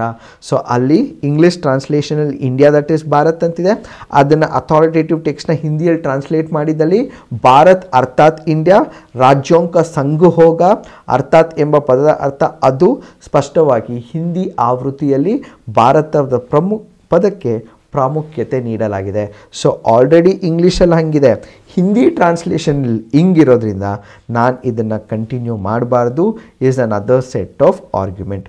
ಈ ವಿಚಾರವಾಗಿ ವೆದರ್ ಇಂಡಿಯಾನ ಕಂಟಿನ್ಯೂ ಮಾಡಬೇಕಾ ಅಥವಾ ಇಂಡಿಯನ್ ರೀಪ್ಲೇಸ್ ಮಾಡಿ ಅದನ್ನು ಭಾರತ ಅಂತ ಕರಿಬೇಕಾ ಅಂತ ಒಂದು ಡಿಸ್ಕಷನ್ ಟೈಮಲ್ಲಿ 2020ಯಲ್ಲಿ ಒಂದು ಪಬ್ಲಿಕ್ ಇಂಟ್ರೆಸ್ಟ್ ಲಿಟಿಗೇಷನ್ ಫೈಲ್ ಮಾಡ್ತಾರೆ. ಎಲ್ಲಿ? ಸುಪ್ರೀಂ ಕೋರ್ಟಲ್ಲಿ. ಸುಪ್ರೀಂ ಕೋರ್ಟ್ ಆಗ ಏನು ಹೇಳುತ್ತೆ, ಸುಪ್ರೀಂ ಕೋರ್ಟ್ ಈ ಒಂದು ಕೇಸ್ ಏನು ಹೋಗುತ್ತಾ ಸುಪ್ರೀಂ ಕೋರ್ಟ್ಗೆ ಅದನ್ನು ಡಿಸ್ಮಿಸ್ ಮಾಡಿಬಿಟ್ಟು ಆ ಒಂದು ಪಿಟಿಷನರ್ಗೆ ಹೇಳುತ್ತೆ, ನಿನಗೆ ಆಲ್ರೆಡಿ ಸಂವಿಧಾನದಲ್ಲಿ ಆ ಒಂದು ಸಿಗ್ನಿಫಿಕೆಂಟ್ ಆಗಿದೆಯಪ್ಪ, ಇಂಡಿಯಾ ದಟ್ ಈಸ್ ಭಾರತ್ ಅಂತಲೇ ಇದೆ, ನಿಂಗೆ ಭಾರತ ಅಂತ ಕರಿಬೇಕು ಅಂದರೆ ಭಾರತ ಅಂತಲೇ ಕರಿ, ಇಂಡಿಯಾ ಅಂತ ಕರಿಬೇಕು ಅಂದರೆ ಇಂಡಿಯಾ ಅಂತಲೇ ಕರಿ ಅಂತ ಹೇಳಿ ಸಿಗ್ನಿಫಿಕೆಂಟಾಗಿ ಆಲ್ರೆಡಿ ಇರೋದ್ರಿಂದ ನಮ್ಮ ಸಂವಿಧಾನದಲ್ಲಿ ಈ ಒಂದು ಆರ್ಗ್ಯುಮೆಂಟ್ನ supreme court of India dismiss ಮಾಡುತ್ತೆ. Supreme court of India already ಈ ಒಂದು ವಿಚಾರದಲ್ಲಿ ನೋಡಿದೆ. But at the same time ಇವ್ರು ಆಲ್ಸೋ ಹೇಳ್ತಾರೆ ಮಿನಿಸ್ಟ್ರಿಗಳಿಗೆ, ಒಂದು ವೇಳೆ ನೀವು ಇದನ್ನು ನೋಡಬೇಕು ಅಂತಿದ್ರೆ ನೋಡಿ ನೀವು ಡಿಸ್ಕಸ್ ಮಾಡಿ ಅಂತ ಹೇಳಿ ಗೌರ್ಮೆಂಟ್ಗೆ ಆಗೊಂದು ಸೂಚನೆ ಕೊಡುತ್ತೆ, ಒಂದು ಡೈರೆಕ್ಷನ್ನ ಇಶ್ಯೂ ಕೂಡ ಮಾಡುತ್ತೆ. ಸೊ ಈಗ ನಾವು ಅರ್ಥ ಮಾಡ್ಕೊಳ್ಬೇಕಾಗಿರೋದು, ಇದು ಪ್ರೋಸ್ನ ಅರ್ಥ ಮಾಡ್ಕೊಂಡು ಈಗ ಕಾನ್ಸ್ನ ಅರ್ಥ ಮಾಡ್ಕೊಂಡು ಇದೇ ತರಹನೇ ಬೇರೆ ಕಂಟ್ರಿಗಳು ಯಾವ್ದಾದ್ರು ಚೇಂಜಸ್ ಮಾಡ್ಕೊಂಡಿದ್ಯಾ. ಈಗ ಪರ್ಷಿಯಾ ಅನ್ನೋದು ಇರಾನ್ ಆಯಿತು 1935ಯಲ್ಲಿ, ಐರಿಷ್ ಫ್ರೀ ಸ್ಟೇಟ್ ಬಂದು ಐರ್ಲೆಂಡ್ ಆಯಿತು 1937ನಲ್ಲಿ, ಸಿಯಾಮ್ ಬಂದು ಥೈಲ್ಯಾಂಡ್ ಆಯಿತು 1939, ಸಿಲಾನ್ ಬಂದು ಶ್ರೀಲಂಕಾ ಆಯಿತು, ಬರ್ಮಾ ಬಂದು ಮಯನ್ಮಾರ್ ಆಯಿತು, ರಿಪಬ್ಲಿಕ್ ಆಫ್ ಜೇರೆ ಬಂದು ರಿಪಬ್ಲಿಕ್ ಆಫ್ ಕಾಂಗೋ ಆಯಿತು, ಚೆಕ್ ರಿಪಬ್ಲಿಕ್ ಚೆಕಿಯಾ ಆಯಿತು, ಹಾಲೆಂಡ್ ಬಂದು ನೆದರ್ಲೆಂಡ್ಸ್ ಆಯಿತು, ಟರ್ಕಿ ಬಂದು ಟರ್ಕಿಯೇ ಆಯಿತು. ಸೊ ಈ ಥರ ಸುಮಾರು ಕಂಟ್ರಿ ಅವ್ರ ಹೆಸರುಗಳನ್ನ ಚೇಂಜ್ ಮಾಡ್ಕೊಂಡಿದ್ದಾರೆ. ಟರ್ಕಿ ಬಂದು ಟರ್ಕಿ ಏನಕ್ಕಾಯಿತು ಅಂದರೆ ಟರ್ಕಿ ಅನ್ನೋದು ಒಂದು ಬರ್ಡ್ ಹೆಸರಾಗಿರುತ್ತೆ. ಈ ಒಂದು ಬರ್ಡ್ ಹೆಸರು ದೇಶಕ್ಕೆ ಇರಬಾರ್ದು ಅಂತ ಹೇಳಿ ಟರ್ಕಿ ಅಂತ ಕರೀತಾರೆ. ಹಾಲೆಂಡ್ ನೆದರ್ಲೆಂಡ್ಸ್ ಏನಕ್ಕಾಯಿತು, ಒಂದು ಡ್ರಗ್ ಹಾಲೆಂಡ್ ಅಂತ ಇರುತ್ತೆ, ಅದಕ್ಕೊಂದು ನೆಗೆಟಿವ್ ಕೊನೋಟೇಷನ್ ಇರುತ್ತೆ. ಆ ಒಂದು ನೆಗೆಟಿವ್ ಕೊನೋಟೇಷನ್ನ ಹೋಗ್ಲಾಡಿಸ್ಲಿಕ್ಕೋಸ್ಕರ ಹಾಲೆಂಡ್ ಬಂದು ನೆದರ್ಲೆಂಡ್ ಆಗುತ್ತೆ. ಸಿಲಾನ್ ಬಂದು ಶ್ರೀಲಂಕಾ, ಅದೇ ಥರನೇ ಒಂದು ಕೊಲೋನಿಯಲ್ ಇಂಪ್ರಿಂಟ್ ಇರುತ್ತಲ್ಲಪ್ಪ ಅಂತ ಹೇಳಿ ಈ ಸಿಲಾನ್ನ ಶ್ರೀಲಂಕಾ ಅಂತ ಚೇಂಜ್ ಮಾಡ್ತಾ ಬರ್ತಾರೆ. ಸೊ ಈ ಎಲ್ಲ ಸನ್ನಿವೇಶಗಳು ಗಮನಿಸಿದಾಗ ಈ ಒಂದು ಪ್ರಪೋಸಲ್ ಬಂದಿದೆ. ಇನ್ನು ಇದು ಗೌರ್ಮೆಂಟ್ ಆಫ್ ಇಂಡಿಯಾ ಡಿಫೈನ್ ಮಾಡಿಲ್ಲ, ಕ್ಲಾಸಿಫೈ ಮಾಡಿಲ್ಲ, ಏನೂ ಕನ್ಫರ್ಮೇಷನ್ ಕೊಟ್ಟಿಲ್ಲ, ಬಟ್ ಒಂದು ಡಿಬೇಟ್ ಅಂತೂ ಕ್ರಿಯೇಟ್ ಆಗಿದೆ. ಸೊ ಈ ಡಿಬೇಟ್ ಪ್ರಕಾರ ಇಂಡಿಯಾ ಎಂಬ ಹೆಸರಿನ ಪದವನ್ನು ರೀಪ್ಲೇಸ್ ಮಾಡಿ ಇದನ್ನು ಭಾರತ ಅಂತ ಕರೀತಾರೆ ಅಂತ. ಸೊ ಈ ಭಾರತ ಅಂತ ಕರೆಯೋದು ಸುಮಾರು ಕಂಟ್ರಿ ಎಕ್ಸಾಂಪಲ್ಸ್ ತೊಗೊಂಡ್ರೆ ಅವ್ರ ಹೆಸರು ಚೇಂಜ್ ಮಾಡಿರ್ತಾರೆ. ಸೊ ನಾವು ಮಾಡಬಹುದು. ಹಾಗಾಗಿ ಯುನೈಟೆಡ್ ನೇಷನ್ಸ್ ಆಲ್ರೆಡಿ ಕ್ಲಾರಿಫಿಕೇಷನು ಕೊಟ್ಟಿದ್ದೆ, ಒಂದು ವೇಳೆ ಇಂಡಿಯಾ ಅನ್ನೋ ಪದನ ರೀಪ್ಲೇಸ್ ಮಾಡಿ ಭಾರತ ಮಾಡಿದ್ದಲ್ಲಿ ಇಂಟರ್ನಲ್ ಆಗಿ ಒಂದು ಪ್ರೋಸೆಸ್ನ ಅವರು ಕನ್ಕ್ಲೂಡ್ ಮಾಡ್ಕೊಂಡಿದ್ದ ನಂತರ ಅಲ್ಲಿ ಯುನೈಟೆಡ್ ನೇಷನ್ಸಲ್ಲೂ ನಾವು ಆಕ್ಸೆಪ್ಟ್ ಮಾಡ್ಕೊಳ್ತೀವಿ ಅಂತ ಹೇಳಿ ಒಂದು ಆರ್ಗ್ಯುಮೆಂಟು ಆಲ್ರೆಡಿ ಯುನೈಟೆಡ್ ನೇಷನ್ಸ್ ಹೇಳಿದೆ. ಈಗ ಒಂದು ವೇಳೆ ಇಂಡಿಯಾ ಅನ್ನೋ ಪದನ ಕಾನ್ಸ್ಟಿಟ್ಯೂಷನ್ನಿಂದ ತೆಗೆದು ನಾನು ಭಾರತ ಅನ್ನೋ ಪದನ ಮಾತ್ರನೇ ಇನ್ಸರ್ಟ್ ಮಾಡ್ತೀನಿ ಅಂದರೆ ಅದ್ರ ಪ್ರೊಸೀಜರ್ ಏನು? ಅಲ್ಲೇ article 368 of the Indian constitution ಬರೋದು. So article 368 of the Indian constitution ಏನು ಹೇಳುತ್ತೆ, ಅದು ಸಂವಿಧಾನದಲ್ಲಿ ಪಾರ್ಲಿಮೆಂಟ್ಗೆ ಅಮೆಂಡ್ಮೆಂಟ್ಸ್ ತರುವಂತಹ ಪವರ್ಸ್ನ ಕೊಡುತ್ತೆ. ಸೊ ಈಗ ಪಾರ್ಲಿಮೆಂಟ್ ಒಂದು ವೇಳೆ ಇಂಡಿಯಾ ಅಂತ ತೆಗೆದ್ಬಿಟ್ಟು ನಾನು ಭಾರತ ಅಂತ ಮಾಡ್ತೀನಿ ಅಂತಂದರೆ ಫಸ್ಟು ಅದನ್ನು ಮೋಷನ್ ಮೂವ್ ಮಾಡಬೇಕು. ಅದು ಮೋಷನ್ನ ಮೂವ್ ಮಾಡಬೇಕು, ಅಲ್ಲಿ ರಿಕ್ವೆಸ್ಟು ಬಿಲ್ಲೆಲ್ಲ ಪ್ರಪೋಸ್ ಮಾಡಬೇಕಾಗುತ್ತಲ್ಲ, ಆ ಮೋಷನ್ನ ಮೂವ್ ಮಾಡಲಿಕ್ಕೆ 50% ಮೆಜಾರಿಟಿ ಇರಬೇಕಾಗುತ್ತೆ. ಆಮೇಲೆ ಇದನ್ನು ಆಕ್ಸೆಪ್ಟ್ ಮಾಡಬೇಕು ಅಂತಂದರೆ ಸ್ಪೆಷಲ್ ಮೆಜಾರಿಟಿ ಬೇಕು, 2/3 ಪ್ರೆಸೆಂಟ್ ಆ್ಯಂಡ್ ವೋಟಿಂಗ್. ಸೊ ಈ 2/3 ಜನ ಏನಿರ್ತಾರೆ ಪಾರ್ಲಿಮೆಂಟಲ್ಲಿ ಅವ್ರು ಎಲ್ಲರೂ ಬಂದು ಪ್ರೆಸೆಂಟ್ ಆಗಿರಬೇಕು, ಅವ್ರು ವೋಟ್ ಮಾಡಬೇಕು. ಈಗೊಂದು ಪಾಸ್ ಆಗಿದ ನಂತರ ಫಸ್ಟು ಲೋಕಸಭಾಲ್ ಪಾಸ್ ಆಗಬೇಕು, ಲೋಕಸಭಾಲ್ ಪಾಸ್ ಆದಮೇಲೆ ರಾಜ್ಯಸಭಾಲ್ ಪಾಸ್ ಆಗಬೇಕು. ಎರಡೂ ಕಡೆ ಪಾಸ್ ಆಗಿದ ನಂತರ ಅದಕ್ಕೆ ಪ್ರೆಸಿಡೆಂಟು ಸಿಗ್ನೇಚರ್ ಅಥವಾ ಅಸೆಂಟ್ ಸಿಕ್ಕಿದಾಗ ಮಾತ್ರ ಇದು ಕಾನ್ಸ್ಟಿಟ್ಯೂಷನಲ್ ಅಮೆಂಡ್ಮೆಂಟ್ ಆಗುತ್ತೆ. So article 1 which says India that is Bharat, ಅಲ್ಲಿ ಚೇಂಜಸ್ ತರಬೇಕು. ಎಲ್ಲೆಲ್ಲಿ ಇಂಡಿಯಾ ಅಂತಿದೆ ಅಲ್ಲೆಲ್ಲ ಭಾರತ ಅಂತ ಆಗಬೇಕು ಅಂತಂದರೆ ಒಂದು ಮೋಷನ್ನ ಕಳಿಸ್ಬೇಕು, ಅದು 50% ಬೇಕಾಗುತ್ತೆ. ತದನಂತರ 2/3 of the majority present and voting ಅವರು ಮಾಡಿದ್ದಲ್ಲಿ ಆವಾಗ ಈ ಒಂದು ಕಾನ್ಸ್ಟಿಟ್ಯೂಷನ್ನ ಚೇಂಜ್ ತರಬಹುದು. ನಾವು ಇನ್ನೊಂದು ಪ್ರಶ್ನೆ, is it part of the basic structure doctrine? ನಮಗೆ ಒಂದು ಬೇಸಿಕ್ ಸ್ಟ್ರಕ್ಚರ್ ಡಾಕ್ಟ್ರೈನ್ ಅಂತ ಇದೆ. ಏನಿದು ಬೇಸಿಕ್ ಸ್ಟ್ರಕ್ಚರ್ ಡಾಕ್ಟ್ರೈನ್ ಅಂದರೆ ಈ ಆರ್ಟಿಕಲ್ 368ಅಲ್ಲಿ ನಾನು ಸಂವಿಧಾನನ ಚೇಂಜ್ ಮಾಡ್ಬೋದು. ಬಟ್ ಕೆಲವೊಂದು ಫ್ಯೂ ಆಸ್ಪೆಕ್ಟ್ಸ್ ಇದೆ. ಆ ಫ್ಯೂ ಆಸ್ಪೆಕ್ಟ್ಸ್ನ even if the parliament decides, ಅಂದರೆ ಸಂವಿಧಾನವನ್ನು ಚೇಂಜ್ ಮಾಡಬೇಕು ಅಂತ ಪಾರ್ಲಿಮೆಂಟ್ ಡಿಸೈಡ್ ಮಾಡಿದ್ರೂ ಆ ಒಂದು ಕೆಲವೊಂದು ಆಸ್ಪೆಕ್ಟ್ಸ್ಗಳನ್ನು ಚೇಂಜ್ ಮಾಡ್ಲಿಕ್ಕೆ ಬರಲ್ಲ. ಯಾವುದ್ಯಾವುದು ಈ ಕೆಲವೊಂದು ಆಸ್ಪೆಕ್ಟ್ಸ್ ಅಂದರೆ, ಇವಾಗ ಫಾರ್ ಎಕ್ಸಾಂಪಲ್ ಡೆಮಾಕ್ರಸಿ, ನಾನು ಡೆಮಾಕ್ರಸಿನ ತೆಗೆದ್ಬಿಟ್ಟು ರಾಜವಂಶ ಸ್ಪೃಶ್ಯತನ ತೊಗೊಂಬಂದು ಕೊಡ್ತೀನಿ ಅಂತ ಸಡನ್ನಾಗಿ ಡಿಸೈಡ್ ಮಾಡಿದ್ರೆ ಅದಾಗ್ಲಿಕ್ಕೆ ಬರಲ್ಲ. ಅಥವಾ ಸೆಕ್ಯುಲರಿಸಮ್ ಅನ್ನೋ ಕಾನ್ಸೆಪ್ಟ್ನ ನಾನು 1994 ಬೊಮ್ಮಾಯಿ ಕೇಸಲ್ಲಿ ಅವರು ಡಿಫೈನ್ ಮಾಡ್ತಾ ಬರ್ತಾರೆ. That secularism is part of the basic structure. ನಾನು ಇದು ಸೆಕ್ಯುಲರಿಸಮ್ ಆಗಿದ್ದೀರಾ ಇನ್ನೊಂದು ಯಾವುದೋ ಒಂದು ಕಾನ್ಸೆಪ್ಟ್ ತರ್ತೀನಿ ಅಂತ ಹೇಳಿ ಥಿಯಾಲಜಿಕಲ್ ಸ್ಟೇಟ್ ತರ್ತೀನಿ ಅಂತ ಏನಾದರೂ ಡಿಫೈನ್ ಮಾಡ್ತೀನಿ ಅಂದರೆ ದಟ್ ಈಸ್ ನಾಟ್ ಅಕ್ಸೆಪ್ಟಬಲ್. ಯಾಕೆ ಅಂತಂದರೆ ಅಲ್ಲಿ ಆಲ್ರೆಡಿ ಡಿಫೈನ್ ಆಗಿದೆ India is A secular country and secular is also part of the basic structure ಅಂತ. ಫೆಡ್ರಲಿಸಮ್, ಇವಾಗ ರಾಜ್ಯಗಳಿರುತ್ತೆ ಮತ್ತು ಸೆಂಟ್ರಲ್ ಗೌರ್ಮೆಂಟ್ ಇರುತ್ತೆ, ಯೂನಿಯನ್ ಆ್ಯಂಡ್ ಸ್ಟೇಟ್ ಗೌರ್ಮೆಂಟ್ಸ್ ಇರುತ್ತೆ. ಸ್ಟೇಟ್ ಗೌರ್ಮೆಂಟ್ಸ್ ನಾನು ಕಂಪ್ಲೀಟಾಗಿ ಡಿಸಾಲ್ವ್ ಮಾಡಿಬಿಡ್ತೀನಿ, ಎಲ್ಲ ಸೆಂಟ್ರಲ್ ಗೌರ್ಮೆಂಟಿಂದ ನಡಿಬೇಕು ಅಂತ ಏನಾದ್ರು ಒಂದು ಪ್ರಸ್ತಾಪ ಹುಟ್ಟಾಕಿದ್ದಲ್ಲಿ ಅದು ನಡೆಯಲ್ಲ. ಯಾಕಂದರೆ that is basic structure. Federalism is part of basic structure. So ಈ ಹೆಸರು ಚೇಂಜ್ ಮಾಡೋದು ಪಾರ್ಟ್ ಆಫ್ ಬೇಸಿಕ್ ಸ್ಟ್ರಕ್ಚರ್ ಅಂದರೆ ಆ್ಯಸ್ ಆಫ್ ನೌ ಈಗಿನ ತನಕ ಇಲ್ಲಿರುವ ತನಕ ಇದನ್ನು ಸಿಗ್ನಿಫಿಕೆಂಟಾಗಿ ಸುಪ್ರೀಂ ಕೋರ್ಟ್ ಕ್ಲಾರಿಫೈ ಮಾಡಿಲ್ಲ. So as of now India that is Bharat ಅಂದರೆ ಇಂಡಿಯಾನ ಚೇಂಜ್ ಮಾಡಿ ಭಾರತ ಮಾಡ್ತೀನಿ ಅಂದರೆ ಅದು ಪಾರ್ಟ್ ಆಫ್ ಬೇಸಿಕ್ ಸ್ಟ್ರಕ್ಚರ್ ಅಲ್ಲ. ಇನ್ನು ಮುಂದಕ್ಕೆ ಬೇಕು ಅಂತಂದರೆ ಸುಪ್ರೀಂ ಕೋರ್ಟ್ ಅದನ್ನು ಡಿಫೈನ್ ಮಾಡಬಹುದು. ಸುಪ್ರೀಂ ಕೋರ್ಟಲ್ಲಿ ವಾದ ವಿವಾದಗಳು ನಡೆದ ನಂತರ ಇದನ್ನು ಚೇಂಜ್ ಮಾಡಬಹುದೇನೋ. ಬಟ್ ಈಗಿರುವ ಕಾನ್ಸೆಪ್ಟ್ ಅಥವಾ ಈಗಿರುವ ಅನಿಸಿಕೆಯ ಪ್ರಕಾರ it is not part of the basic structure. So ಒಂದು ವೇಳೆ ಚೇಂಜಸ್ ತರಬೇಕು ಅಂತ ಅನಿಸಿದ್ದಲ್ಲಿ ಈಗ 50% ಬೇಕು, ತದನಂತರ 2/3 ಆಫ್ ದಿ ಮೆಜಾರಿಟಿ ಅಂದರೆ 2/3 of the people coming and voting in the parliament ಅವ್ರು ಮಾಡಿದ್ದಲ್ಲಿ ಆಗ ಚೇಂಜಸ್ನ ತರಬಹುದು. ಈ ಒಂದು ಹೆಸರು ಚೇಂಜ್ ಅಂತ ಹೇಳಿ ಈ ಒಂದು ಭಾಗ. ಸೊ ಈಗ ನಾವು ಕನ್ಕ್ಲೂಡ್ ಮಾಡಬೇಕಾದ್ರೆ ಏನು ಡಿಫೈನ್ ಮಾಡ್ಕೊಳ್ಬೇಕು? ಇಂಡಿಯಾ ದಟ್ ಈಸ್ ಭಾರತ್ ಆಗಿರ್ಬೋದು ಅಥವಾ ಭಾರತ್ ದಟ್ ಈಸ್ ಇಂಡಿಯಾ ಆಗಿರ್ಬೋದು. ನನಗೆ ಇಷ್ಟ ಬಂದ ಹಾಗೆ ನಾನು ಕರಿಬಹುದು. ನನಗೆ ಇಂಡಿಯಾ ಅಂತ ಇಷ್ಟ ಇದೆಯಾ ಕರೀಲಿಕ್ಕೆ, ನಾನು ಇಂಡಿಯಾ ಅಂತಲೇ ಕರಿತೀನಿ. ನನಗೆ ಭಾರತ ಅಂತ ಕರಿಬೇಕಾ, ನಾನು ಭಾರತ ಅಂತಲೇ ಕರಿತೀನಿ. ಸೊ ಈ ಒಂದು ಡಿಬೇಟ್ ಆಗಿರೋದು ಒಂಥರ ಒಳ್ಳೆಯದು. ಯಾಕೆಂದರೆ ನನ್ನ ಕಂಟ್ರಿ ಬಗ್ಗೆ ನನಗೆ ಅರ್ಥ ಆಗುತ್ತೆ, ನನ್ನ ಹಿಸ್ಟ್ರಿ ಬಗ್ಗೆ ನನಗೆ ಅರ್ಥ ಆಗುತ್ತೆ. ಬಟ್ ಈ ಎಂಡ್ಲೆಸ್ ಡಿಬೇಟ್ಸ್ ಎಲ್ಲ ಬೇಡ. ಇಂಡಿಯಾ ಅನ್ನೋದನ್ನು ಇಂಡಿಯಾ ಅಂತಲೇ ಕರೀಲಿ. ಈಗ ಗೌರ್ಮೆಂಟ್ ಆಫ್ ಇಂಡಿಯಾ ಬಂದು ಸುಮಾರು ಕಡೆ ಭಾರತ್ ಅಂತ ಯೂಸ್ ಮಾಡ್ತೀವಿ. ತಪ್ಪಲ್ವಾ? ಯಾಕಂದರೆ ಕಾನ್ಸ್ಟಿಟ್ಯೂಷನ್ ಆ ಪವರ್ನ ಕೊಟ್ಟಿದೆ. ಸೊ ಹಾಗಾಗಿ ಇದು ಡಿಬೇಟ್ಗಳಿಗೆ ಸೀಮಿತವಾಗಬೇಕೇ ವಿನಃ ಇದು ಚೇಂಜ್ ಮಾಡಬಾರ್ದು ಅನ್ನೋ ಒಂದು ಪೊಸಿಷನ್ನ ತೊಗೊಂಡು ನಾವು ಈ ಒಂದು ಡಿಸ್ಕಷನ್ನ ಕನ್ಕ್ಲೂಡ್ ಮಾಡೋಣ. ಚೇಂಜ್ ಮಾಡಬೇಕಾ ಬೇಡವಾ ಜನ ಡಿಸೈಡ್ ಮಾಡ್ತಾರೆ, ಗೌರ್ಮೆಂಟ್ ಡಿಸೈಡ್ ಮಾಡುತ್ತೆ.